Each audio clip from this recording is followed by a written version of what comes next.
Bonjour à tous et bienvenue dans cette nouvelle édition du Grand JT des Territoires. Voici tout de suite les titres de l'actualité. C'est le tout premier data center public et de proximité. La Sarthe innove avec cette installation spectaculaire.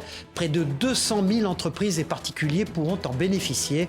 Un projet très coûteux pour le département. Nous y reviendrons avec notre partenaire LM TV Sarthe. Comment captiver son auditoire ? Les lycéens se préparent pour le grand oral du bac de français. À Brest, ce lycée propose un atelier très spécial pour les accompagner.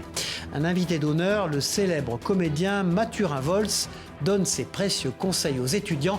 Nous irons sur place dans un reportage exclusif de nos partenaires TBO et TB Sud en Bretagne. C'est une nouvelle vie derrière les fourneaux. Financée par France Travail, cette académie permet à des personnes en reconversion de devenir cuisiniers. Une formation unique sur plusieurs semaines. Ces apprentis sont plongés au cœur de l'univers culinaire. Nous y reviendrons avec notre partenaire TVR à Rennes. Prendre un bain de mer pour bien vieillir. En Martinique, les résidents de cette EHPAD s'évadent chaque semaine lors d'un bain. Un rendez-vous qu'ils ne rateraient pour rien au monde. De quoi donner le sourire à nos seniors. Nous y reviendrons en fin de journal. Je vous l'annonçais dans les titres, c'est le tout premier Data Public Center de proximité. La Sarthe vient d'inaugurer un centre de stockage de données unique en France. Un projet très coûteux pour le département, estimé à plusieurs millions d'euros. Plus de 200 000 entreprises et particuliers pourront conserver leurs données en toute sécurité. Un reportage signé Enzo Maubert pour notre partenaire LM TV Sarthe sur place. C'est un bâtiment aux allures de bunker. Porte à code, SAS, nom quelque peu barbare. Bienvenue dans l'un des tout premiers data centers publics de proximité. Pour l'instant, ces grandes armoires métalliques, des baies, 66 en tout, sont vides de tout serveur. Mais bientôt, les institutions locales, publiques ou privées pourront venir y stocker leurs données. Gérer sa cybersécurité, c'est très coûteux. Les risques sont énormes quand on se fait attaquer. Et donc le fait de pouvoir être hébergé avec des services qui vont mutualiser cette cybersécurité, donc avoir des professionnels qui vont gérer tout ça, je pense que c'est un plus et ça va apporter beaucoup, que ce soit aux services publics, aux collectivités ou aux acteurs économiques du département. Financé à 55% par Sarthe Numérique, le syndicat mixte qui assure le développement numérique du département, ce data center doit faire office de modèle. Il ne faut pas oublier que l'intérêt d'un investissement, c'est aussi un retour sur cet investissement. Et le retour sur l'investissement, c'est le développement économique, c'est la capacité qu'on a à offrir du travail, à offrir des conditions de travail améliorées, à offrir de la compétitivité aux entreprises. Et c'est ce que nous recherchons à travers l'ensemble de ces moyens. Le centre promet aussi 20% d'économie d'énergie grâce à un système de climatisation novateur. À terme, 1300 serveurs fonctionneront 24 heures sur 24, 7 jours sur 7. Un site appelé à se développer, il n'est pour l'instant qu'à la moitié de ses capacités. C'est la question que se posent beaucoup de jeunes. Comment réussir l'épreuve d'oral du bac de français ? À l'approche de l'examen, c'est toujours un moment de stress pour les élèves. Alors dans ce lycée en Bretagne, les étudiants ont pu bénéficier des précieux conseils du comédien Mathurin Volz. Pour l'occasion, un atelier était organisé, un reportage d'Enora Le Nôtre pour notre partenaire TBO et pour notre partenaire TB Sud sur place, les chaînes du groupe Le Télégramme. Regardez. Sur son grand front rêveur s'inclinent les roseaux. Arthur Rimbaud ou encore François Rabelais, pour l'épreuve du bac de français, les lycéens devront lire un texte devant un jury et beaucoup redoutent cette épreuve. Je pense qu'il faut que j'arrive à être plus posé quand je lis des textes et à gérer une sorte de stress. En fait, dès que j'arrive à l'oral, je suis très intimidée, même si je connais mon texte, etc. J'arrive pas bien à m'exprimer devant quelqu'un qui m'écoute attentivement. Alors pour se préparer au mieux, 180 élèves de première du lycée de l'Elorne à Landerneau ont participé à un atelier de lecture expressive avec le comédien Mathurin Volz qui les conseille pour captiver leur auditoire. Des conseils techniques de ne pas lever les épaules, de respirer bien en bas avec le diaphragme bien en bas, de prendre son temps aussi, de profiter des virgules, des points notamment, qui permettent justement de regarder le public. Cette rencontre a lieu dans le cadre du festival Culturissimo. Jusqu'en juin, 5 comédiens se rendent dans plusieurs villes de France pour préparer les lycéens à l'épreuve du bac. Un moyen d'aider les élèves à pallier certaines inégalités. On a des classes qui sont chargées. Travailler ce genre d'épreuves individuelles avec des classes de plus de 30 élèves, vu le nombre d'heures qu'on a, c'est extrêmement complexe. Et de lettres qui s'en mettent sur la terre souillée, un temps où soufflent des vagues. Les épreuves orales du bac de français auront lieu du 24 juin au 5 juillet. Il reste encore 3 mois aux élèves pour réviser. Et puis comment soutenir les élèves en décrochage scolaire ? En France, près de 100 000 élèves abandonnent l'école chaque année. Alors en Gironde, cette commune innove en formant ces personnes à des métiers de l'environnement. Tous les profils sont accueillis à condition d'avoir plus de 16 ans. Un reportage signé Juliette Huard pour notre partenaire TV7, la chaîne du groupe Sud-Ouest. En décrochage scolaire, Elian a quitté son lycée pour rejoindre l'école-lettres de Gironde, ici à Saint-Martin-de-Lerme. Elle va faire quoi en tout cas? Elle va nous montrer que tu vas voir dans le jardin, tu as plein de plantes que tu peux manger. Un établissement dans lequel il se sent particulièrement bien. Ça peut aider plein de jeunes qui sont dans la même galère que moi, donc qui sont déscolarisés ou même où l'école n'arrive pas. Parce que je suis là pour apprendre plein de choses et découvrir aussi des choses sur moi-même. Ce tiers-lieu écologique et social a récemment ouvert ses portes. Une douzaine de personnes âgées entre 16 et 53 ans et éloignées de l'emploi l'ont intégré à l'occasion d'un stage de remobilisation axé sur les métiers de la transition énergétique. On travaille beaucoup plus sur les savoir-être que sur les savoir-faire finalement. L'objectif, c'est du côté métier, c'est de découvrir un maximum d'éventails. Enfin, on ouvre un grand éventail de situations professionnelles. Donc, ils sont allés sur une exploitation maraîchère, ils ont été visiter un centre de tri pour travailler sur la question des déchets, du recyclage. Ils ont travaillé sur un chantier low-tech. L'objectif, là, c'est vraiment de ressortir plutôt avec de la confiance en soi, ressortir de là avec des idées nouvelles, avec des rencontres humaines qui leur auront fait faire un pas de côté. Fanch a encadré les apprenants sur les différents ateliers au cours des 2 semaines de stage. Menuisier de formation, transmettre est pour lui un devoir. Je commençais à avoir ce truc de la transmission qui arrivait, parce que j'avais fait pas le tour de la menuiserie, mais presque. Et du coup, je trouve ça trop chouette de pouvoir transmettre, de leur donner l'envie de faire avec leurs mains et de voir qu'il y a autre chose que de travailler dans le bureau, de faire de longues études et tout ça. Grâce à ce stage et aux multiples activités, Louis, 16 ans, a une idée plus précise du métier qu'il aimerait exercer. Je pense savoir ce que je veux faire, travailler un peu dans l'animation. Du coup, je suis allé visiter un lycée et tout par rapport à ça. Ça m'a beaucoup aidé, du coup, cette formation. À terme, l'école-lettres de Gironde a vocation à proposer des formations préqualifiantes et qualifiantes de 6 mois à 1 an. Enfilez votre tablier, cette fois c'est une reconversion pour devenir cuisinier. À Saint-Malo, cette formation livre ses précieuses recettes pour apprendre les bases du métier. Une manière de créer des vocations dans un secteur en tension. Pour les plus méritants, cette expérience débouche sur un contrat de travail au sein du groupe. C'est un reportage signé Claudia Caratori pour notre partenaire TVR à Rennes. Ce matin, les élèves révisent leurs techniques de base, la découpe du poisson ou encore la cuisson des légumes. On essaye de se rapprocher au maximum d'un équivalent CAP cuisine. La nuance, la différence se fait simplement sur le fait qu'ils sont tous les jours en cuisine. Donc forcément, ça nous permet de balayer un maximum de techniques. Depuis près de 10 semaines, ces personnes en reconversion suivent une formation intensive dans les cuisines du golfe de Saint-Malo, soit 350 heures de pratique dans l'objectif de devenir cuisinier. Pour Alexandre, c'est une révélation. À 22 ans, le jeune homme espère avoir trouvé sa voie. C'est intense forcément parce qu'en 10 semaines, on apprend énormément de choses et on a beaucoup de cours, beaucoup de pratiques, donc faut quand même savoir encaisser. Cette formation complète, mise en place chaque année depuis 3 ans par l'Académie des termes marins, est financée par France Travail. Les apprenants sont rémunérés, alternent entre formation et immersion en cuisine, avant de poursuivre avec un CDD de 6 mois au sein du groupe Rolic. Quand ils arrivent dans les différents établissements du groupe, il y a un cap à franchir, puisque là on se confronte à la réalité du métier, avec une pression, un service, une brigade, donc une hiérarchie, ce qui veut dire accepter pour certains d'être tout simplement commandés, dirigés. Les stagiaires doivent pouvoir intégrer une brigade professionnelle comme commis de cuisine, alors toutes les compétences du CAP cuisine sont abordées en accéléré, y compris des notions de base en pâtisserie. j'ai décidé de me mettre un peu plus en cuisine et voir si par exemple cette formation était aussi pour moi un désir de pouvoir continuer. Et ça a été totalement ça. Au final, là, je suis vraiment à bloc. Nourris et logés, les élèves de l'Académie des Thermes Marins auront le choix à l'issue de leur CDD. Certains décrocheront un CDI au sein du groupe.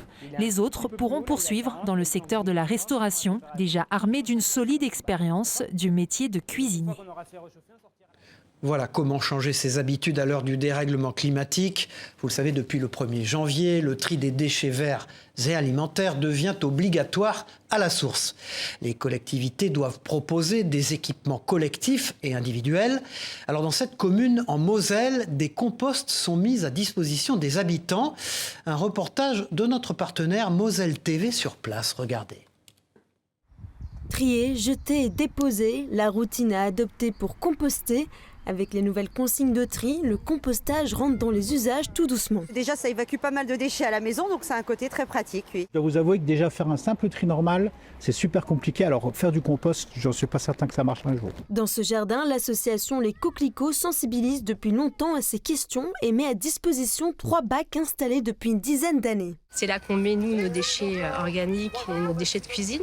Mais on laisse aussi accès à ces composteurs pour les personnes du quartier. Auparavant, les composteurs étaient à l'extérieur de notre jardin et vraiment en libre accès total. Là, je pense qu'il y avait encore plus de personnes qui venaient. Une décision motivée entre autres par un mauvais usage de certains riverains, d'où l'importance de communiquer les bons gestes à destination de la future génération, les mains dans la terre le plus souvent. On va voir toutes les petites bêtes qui habitent dans le compost. Pourquoi est-ce que le compost c'est une matière vivante et du coup comment est-ce qu'on fait pour l'entretenir? Autre alternative, acheter son propre composteur, un équipement à retirer auprès des collectivités, comme ici à Pange. On attend 60 personnes, ce type d'opération rassemble entre 60 et 70 personnes. C'est la 3e opération que nous menons jusqu'à présent, depuis maintenant 1 an et demi. Et la communauté commune au chemin Pays de Pange est engagée depuis 2014. Et les demandes augmentent chaque année, obligeant les communautés de communes à recevoir leur stock plus rapidement. Simplement pour recycler mes déchets ménagers. C'est intéressant quand même de récupérer les déchets. Parce qu'on est toujours en train de tout mettre à la poubelle, moi ça m'intéresse pas. Des conseils sont également donnés pour entretenir son composteur. Très important d'étaler pour redonner de l'oxygène aux épluchures. Le bac de compost en bois coûte en moyenne 35 € en passant par les collectivités. Certaines proposent même de le récupérer gratuitement, de quoi faciliter encore plus ces nouvelles habitudes. C'est un nouveau concept à Grenoble. Une boutique de vente de colis mystères a ouvert pendant plusieurs jours. L'objectif est d'acheter des colis sans savoir ce qu'il y a dedans. Une initiative justifiée grâce à la loi anti-gaspillage qui interdit la destruction des invendus non alimentaires. Notre partenaire Télé Grenoble s'est rendu sur place pour constater. Regardez. Des ampoules pour voiture, un t-shirt et des bracelets de marque inconnue. C'est ce qui a été trouvé dans quelques-uns de ces colis mystères vendus dans une boutique éphémère à la caserne de Beaune à Grenoble. C'est quoi, c'est 14 € le kilo, j'en ai pour 25 balles. Et du coup, j'ai retrouvé avec des antennes de voiture GPS, un mug. L'entreprise achète ces colis auprès de plateformes de livraison qui n'ont pas réussi à les livrer. Ces plateformes doivent conserver les colis pendant 3 mois, après quoi, si le vendeur ne les récupère pas, les plateformes ont la possibilité de les vendre. Ce processus est justifié avec la loi AGEC, anti-gaspillage, qui interdit la destruction des invendus non alimentaires. C'est la curiosité d'acheter à l'aveugle, c'est un jeu, et ça leur plaît beaucoup. Et après, les gens qui viennent et qui achètent, s'ils trouvent bonheur pour eux, ils le gardent pour eux. Et si ça leur convient pas ce qu'ils ont trouvé, ils le revendent. Alors les mains palpent les centaines de colis et n'attendent qu'une seule chose, tomber sur le gros lot. Alors je vous montre un petit peu ce que j'ai trouvé. Donc dans ce carton-là, ça va être des batteries de téléphone avec la visserie, la première tablette, la deuxième tablette. La note, 120 € pour ces 8 kilos de marchandises qu'il va falloir rentabiliser. J'ai une fille qui vend pas mal de choses sur Vinted, ses vieux bouquins, ses vêtements. Et là, pour moi, c'est pas perdu. Je vais tout lui donner, elle va tout revendre. Bien que certains y trouvent leur compte, l'origine de ces colis reste floue. Et la loi AGEC ne règle pas le problème du gaspillage. Au contraire, elle ouvre de nouveaux canaux de vente qui risquent d'entraîner la mise à la poubelle de produits inutiles. Et puis c'est une avancée majeure pour la protection de l'enfance. Chaque jour, dans nos territoires, plus de 200 enfants subissent des maltraitances de la part de leur entourage. Alors pour y faire face, le centre hospitalier de Troyes a inauguré cet espace médical pour recueillir la parole des enfants victimes de violences. Inauguré le 28 mars dernier, cette unité symbolise un pas de plus vers la justice et le soutien aux plus jeunes victimes. Pour l'occasion, la procureure de la République de Troyes était au micro de notre partenaire Canal 32. Je vous propose de l'écouter. Un enfant ne dénonce pas forcément son agresseur, surtout quand il est dans la sphère familiale proche. Donc il faut le mettre dans les meilleures conditions pour qu'il puisse dire les choses. C'est déjà le premier défi.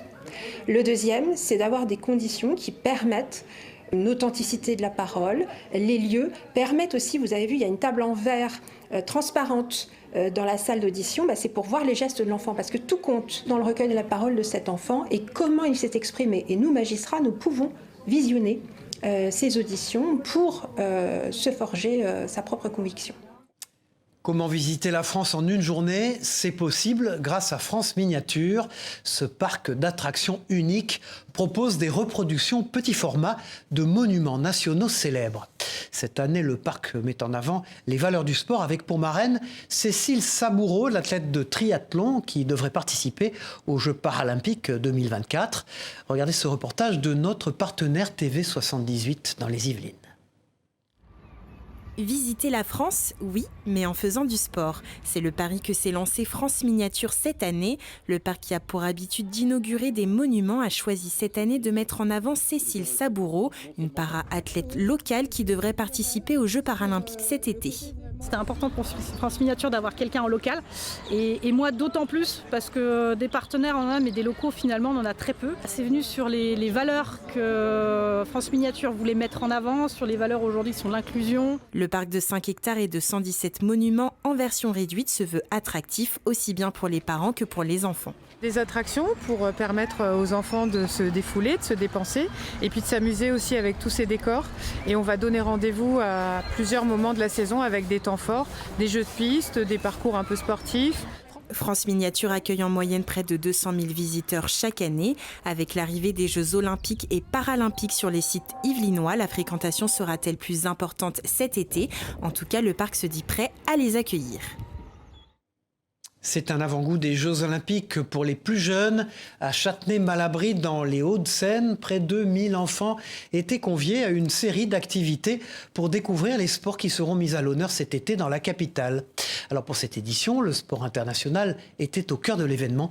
Regardez ce reportage de Mélanie Faure pour notre partenaire 20 Minutes TV. Initiation au breakdance pour cette classe de CE2-CM1. Brahms et méthodes enseignent les figures au sol et le top rock aux enfants qui trépignent d'impatience. Ils sont à l'écoute là. Là, ils sont très motivés. Ils sont intrigués déjà par rapport au JO, par rapport à la danse, par rapport à la culture et aussi hip-hop, parce que le breakdance fait partie aussi du hip-hop. Cet été, le breakdance sera pour la première fois au programme des Jeux Olympiques. C'est donc à Paris que la danse exportée des quartiers du Bronx aura sa première médaille.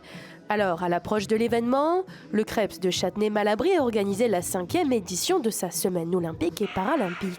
900 enfants ont participé aux activités sportives organisées pendant 5 jours, de l'athlétisme, du parabasket, du tennis de table ou encore du cécifoot. J'entends juste la balle, mais j'entends pas les autres. On connaissait déjà ce sport, mais je savais pas à quel point c'était aussi difficile. Pour se repérer, les joueurs doivent se baser sur le son du ballon. À l'intérieur, il y a des billes, ça permet de le repérer dans l'espace. Ils jouent au foot à l'aveugle, donc c'est assez compliqué parce qu'ils sont petits, mais ils y arrivent quand même pas mal, quoi. Ça leur permet de comprendre qu'on peut être handicapé et faire du sport. L'intérêt de cette semaine sportive est notamment de susciter des vocations chez certains. Ils n'ont pas forcément essayé tous les sports, ils peuvent se rendre compte qu'ils sont meilleurs dans un sport que ce qu'ils pensaient et ça peut leur donner envie. Alors je pense là on a le terrain de hockey sur gazon derrière nous, c'est pas un sport forcément courant pour les jeunes, ils ont adoré. Si tous les enfants ne seront pas dans les gradins des Jeux de Paris cet été, ils ont pu se plonger le temps d'une journée dans la peau d'un athlète. Tout à fait autre chose maintenant. Que faire en attendant son train? Certains voyageurs lisent un livre, d'autres plongeront leur nez dans leur téléphone. La gare d'Amiens, elle, propose une toute autre animation, une dictée géante. Un voyage au cœur de la langue française, histoire de réviser son orthographe ou juste de prendre son temps avant l'embarquement. Un reportage de notre partenaire WEO TV, la chaîne de la Voix du Nord. Regardez. Pendant les 2 premiers 1000. Ils ont délaissé la valise pour le crayon. Ce matin-là, la gare d'Amiens accueillait bien des voyageurs, mais des voyageurs d'un genre nouveau. Lancés dans un exercice de style peu commun pour un hall de gare, la dictée. C'est un défi pour moi, parce que j'aime bien la langue française et que je voudrais savoir de quoi suis-je capable. Tétra, virgule, Jacamar. Les choses se corsent quand il s'agit d'orthographier les noms d'oiseaux tirés de l'œuvre de Jules Verne. Après une demi-heure à noircir le papier, l'heure des comptes a sonné. Sur les animaux, là, difficile. C'est pas terrible, mais bon, 5 fautes, ça doit être la moyenne. 9. Ça va ? Ça va, d'autant que l'épreuve n'est pas notée. Rien à gagner et rien à perdre. Pour Rachid Santaki, professeur du jour, l'enjeu des dictées en gare va bien plus loin que la compétition. La maîtrise de l'orthographe, c'est la maîtrise des mots. La maîtrise de mots, c'est une alternative à la violence. C'est le lien social, c'est l'insertion professionnelle. C'est la vie, en fait. C'est aussi cognitif. C'est une terminaison de poser, d'écrire, de dessiner, en fait, finalement, des lettres. Nés en 2022 d'une collaboration entre France Culture et la structure SNCF Gare Connexion, ces dictées font depuis étape partout en France et pour la première fois à Amiens. L'occasion de se remettre dans le bain de l'écriture, mais aussi de s'arrêter sur ce monument signé Auguste Perret. Une gare comme Amiens, on a beaucoup de clientèle pendulaire, des gens qui font le trajet tous les jours, finalement s'habituent et ne voient plus la gare. Et donc là, voilà, c'est des gens, on les surprend sur leur trajet et dans leur quotidien. Il faudra sans doute attendre l'année prochaine pour revoir la dictée faire escale en Hauts-de-France, ce qui laisse le temps aux amateurs de s'entraîner, avec ou sans accent circonflexe. Direction la Loire maintenant. Après plusieurs mois de travaux, cette chartreuse située à quelques kilomètres de Saint-Étienne a rouvert ses portes. L'ancien monastère innove, vous allez le voir, avec une nouvelle expérience. Désormais, les visites sont accessibles aux sourds et aux malentendants. Une traductrice double la médiatrice en langage des signes. Un reportage de Colin Sabatier, notre partenaire de TL7 dans la Loire. À 10 km de Rive-de-Gier, la chartreuse de Sainte-Croix-en-Jarret offre un lieu pittoresque, marqué par 8 siècles d'histoire. Alors la chartreuse de Sainte-Croix, elle a été bâtie en 1280. Elle a la particularité d'avoir été financée par une femme, Béatrix de la Tour du Pin. Les Chartreux vont l'habiter jusqu'en 1792, date à laquelle en fait ils vont être expulsés par les révolutionnaires. La chartreuse devient bien nationale et depuis cette date, en fait, c'est une communauté laïque qui l'habite. Classé parmi les plus beaux villages de France, l'ancien monastère est désormais le bourg d'une commune habitée par environ 480 habitants au quotidien. Tout le monde se connaît un peu ici, pour le coup c'est vraiment très agréable. Il y a une vraie vie communautaire également, une vie associative. L'histoire commence au bout du passage des voûtes. L'église paroissiale rassemble tableaux et statues dans un style baroque au charme intemporel. Après plusieurs mois de travaux, la chartreuse de Sainte-Croix-en-Jarret a réouvert ses portes. Une visite guidée en langage des signes et une quête interactive sont disponibles. C'est comme quand on fait le vendredi saint avant Pâques, on mange pas de viande. C'est un des objectifs essentiels de la culture aujourd'hui, c'est d'être accessible au plus grand nombre. Et effectivement, aujourd'hui a lieu une première visite en langage des signes avec du coup une vingtaine de participants, donc on est très contents. Le site de la Chartreuse accueille près de 60 000 visiteurs par an. Alors, serez-vous le prochain ? Et si le bain de mer était la solution pour bien vieillir ? Dans cette EHPAD en Martinique, les résidents attendent chaque vendredi cet incontournable rendez-vous. Un véritable moment de bien-être pour ces personnes âgées. C'est un reportage de notre partenaire Via ATV en Martinique. Regardez. Je suis comme un poisson dans l'eau. Comme un poisson dans l'eau. Paulina a 92 ans et un grand sourire aux lèvres. Pour ces résidents de l'EHPAD du Marin, ces baignades à Lance-Figuier sont un réel moment d'évasion. Le fait de rester toujours dans la chambre et puis sortir, venir ici peut-être tous les fin du mois, bien début de mois, ça me fait du bien. Un bain de mer qui procure de la détente, mais pas seulement. Les encadrants profitent de ce moment pour travailler certains muscles et articulations peu mobilisés au quotidien. Là, ça va être essentiellement des activités pour vraiment débloquer un peu leur mobilité dans l'eau. Parce que c'est un milieu où justement on va travailler tout ce qui est les muscles profonds, toutes les articulations. Et ça va permettre de travailler des exercices qui ont plus de mal sur terre à faire et donc dans l'eau ils ont plus d'aisance. Oui.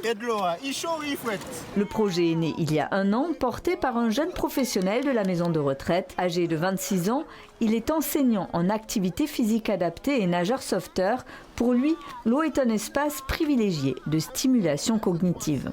La pratique est mise en avant par plusieurs déplacements dans l'eau. Donc l'objectif, c'est aussi de travailler la confiance en soi, l'autonomie, le développement de l'autonomie dans l'eau. Une matinée pour bouger, nager, s'amuser et s'évader de la routine du quotidien. L'heure est à présent venue pour Jeannot, Pauline et les autres pensionnaires de retourner à l'EHPAD du Marin en attendant vendredi prochain avec impatience. Nous étions le plus heureux, ce bon coin. Voilà, c'est la fin de cette édition. Merci à vous de l'avoir suivi. On se retrouve très vite pour une nouvelle édition du Grand JT des Territoires. Au revoir à tous.